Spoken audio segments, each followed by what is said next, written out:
जरूरी नहीं कि मीठा खिलाकर ही मुंह मीठा किया जाए।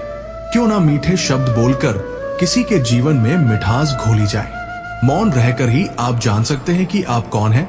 पता है लोग हमारी कदर क्यों नहीं करते? क्योंकि हम उन्हें ये एहसास दिला देते हैं कि हम उनके लिए हैं। इसलिए उन्हें लगता है कि वो जब चाहे हमारा फायदा उठा सकते हैं, जैसा चाहे आपसे करवा सकते हैं। अपनी खुशी और अपना दुख हर किसी के आगे जाहिर नहीं करना चाहिए, क्योंकि लोग आपकी खुशी पर नजर लगा देते हैं और आपके दुख में आपकी हंसी उड़ाने लगते हैं। आपकी खुशी से कोई खुश नहीं होता, लोगों को जलन होती है। इसीलिए कहा जाता है कि हर वक्त आंसू आंख में लाया ना करो, हर जख्म सबको दिखाया ना करो।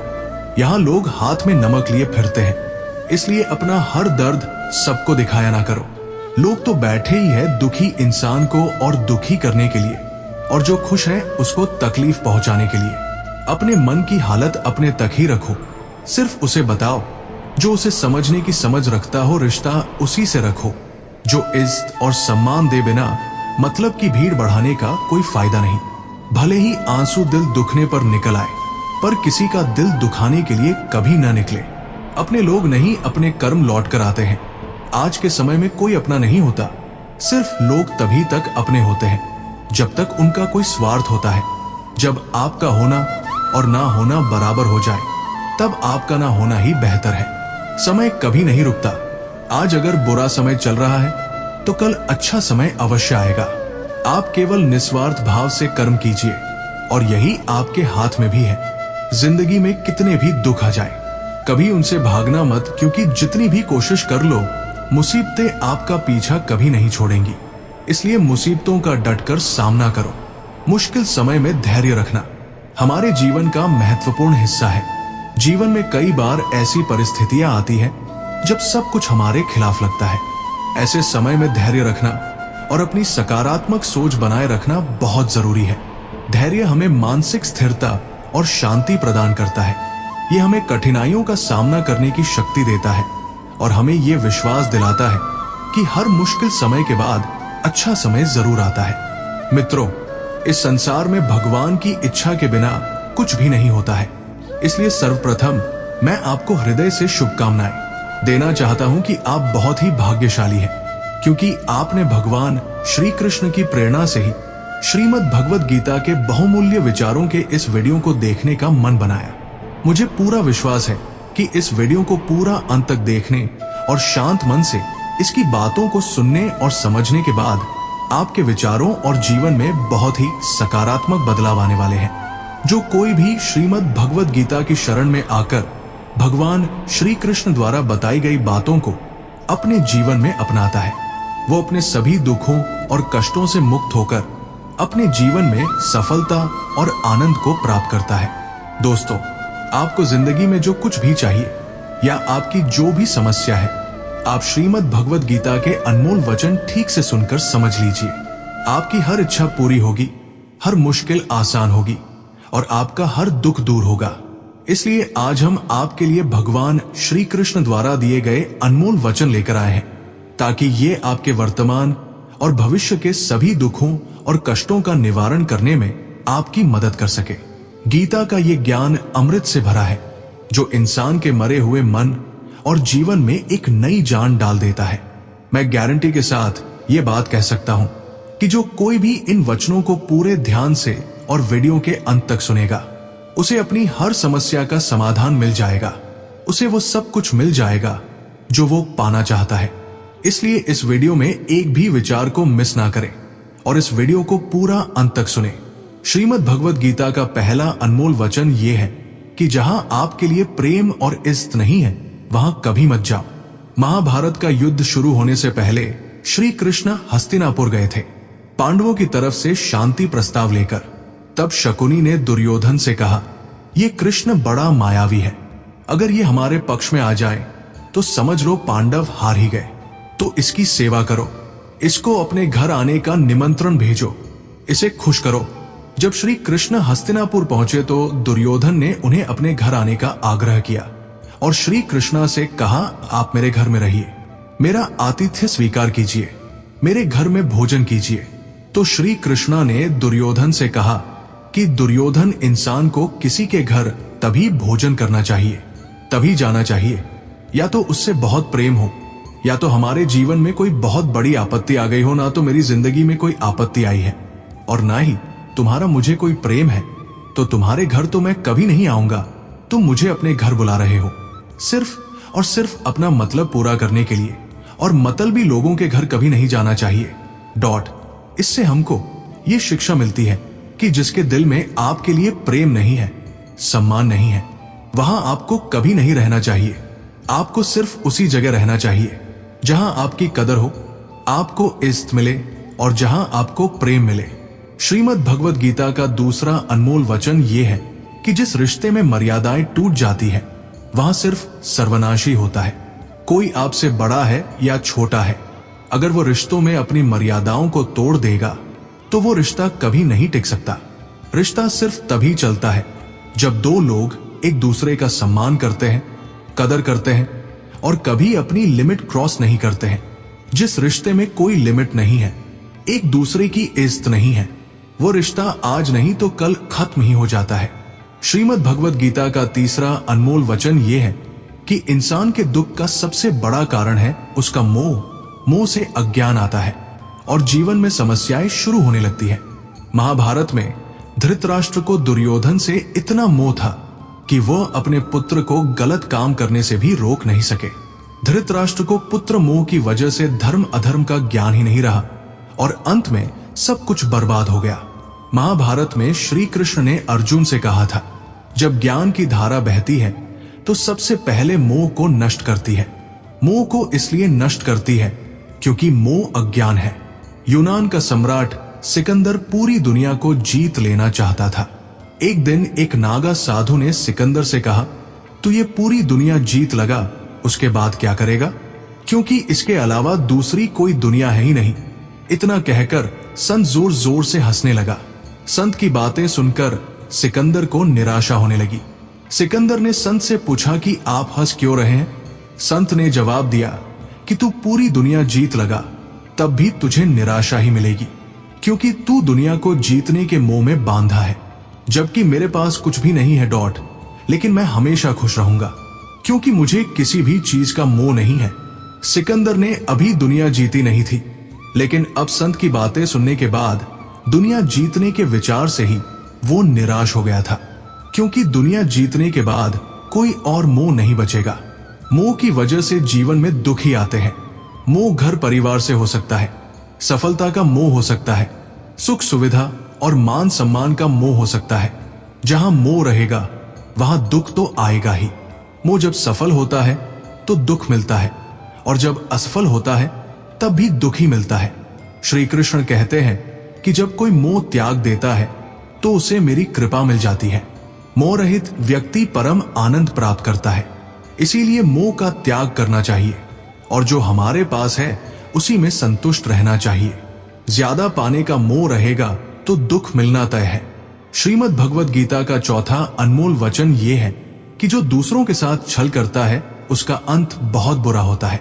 दुर्योधन के मामा शकुनी और दुर्योधन ने पांडवों के साथ जीवन भर छल किया, पथ पथ पर उन्हें धोखा दिया, कभी ईमान से उनके साथ नहीं चले, और उसका परिणाम दुर्योधन को ये मिला कि उनके दल का हर एक बड़ा योद्धा छल के द्वारा ही मारा गया, क्योंकि दुर्योधन ने जैसा कर्म किया था उसको वैसा ही फल मिला। जीवन भर उसने छल किया तो अंत में उसकी खुद की मृत्यु भी एक छल से ही हुई थी। इसीलिए कोई अगर खुद को बहुत ज्यादा चालाक समझता है कि दूसरे को धोखा दे दिया, दूसरे को बेवकूफ बना दिया, तो एक दिन कोई आएगा उसकी जिंदगी में भी वो उसको ही धोखा देगा, क्योंकि कर्म सबके कारनामे याद रखता है। जो जैसा कर्म करता है उसको वैसा ही फल जरूर मिलता है। श्रीमद् भगवद गीता का पांचवा अनमोल वचन ये है कि लोगों में अपना सहारा ढूंढना छोड़ दो। आपके मन की सबसे बड़ी कमजोरी यही होती है कि आप दूसरों में सहारा ढूंढते हैं, और यही चीज आपको कमजोर बनाती है। यही चीज आपका खुद पर विश्वास खत्म कर देती है। जो लोग सोचते हैं ना कि ये तो मेरा सहारा है तो मुश्किल वक्त में मुझे काम आएगा, वही लोग मुश्किल वक्त में सबसे ज्यादा दुखी और अकेले पड़ जाते हैं। आप सिर्फ ईश्वर को अपना सहारा बनाओ। देखना, जब भी कोई मुश्किल आएगी ना तो वो किसी ना किसी रूप में आकर आपकी मदद जरूर करेंगे। दुनिया को सहारा मत बनाओ। जो खुद अपने लिए सहारा ढूंढ रहे हैं वो आपका सहारा कैसे बनेंगे? तो अपना सहारा दुनिया को नहीं, ईश्वर को बनाना चाहिए। ईश्वर आपकी सुनता है या नहीं, ये आपकी श्रद्धा, विश्वास और आस्था पर निर्भर करता है। श्रीमद् भगवद गीता का छठा अनमोल वचन ये है कि अपने मन को शांत रखना सीखो, क्योंकि अशांत मन जीवन में सिवाय दुख के आपको और कुछ नहीं देने वाला, और एक शांत मन आपको जीवन में प्रेम और आनंद ही देगा। दुख और सुख सिर्फ शांत और अशांत मन के परिणाम है। अशांत मन दुख को ही जन्म देता है और शांत मन परम आनंद को जन्म देता है।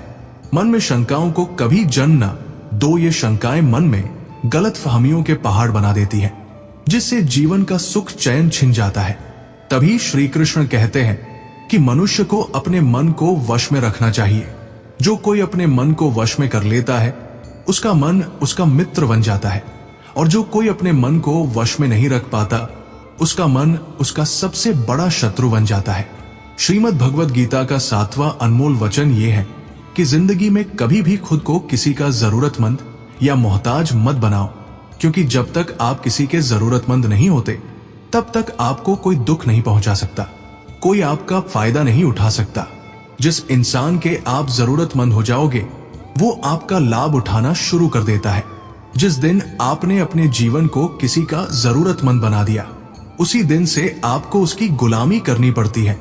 औरों की तो छोड़ो, जो लोग अपने नौकरों के काम वालियों के जरूरतमंद हो जाते हैं तो वे उनका सब कुछ सहना शुरू कर देते हैं, क्योंकि उन्हें पता होता है कि आपका काम उनके बिना चल ही नहीं पाएगा और आप खुद से उतना काम कर नहीं पाएंगे, और दूसरा कोई आपको मिल नहीं रहा तो वे आपको परेशान करना शुरू कर देते हैं।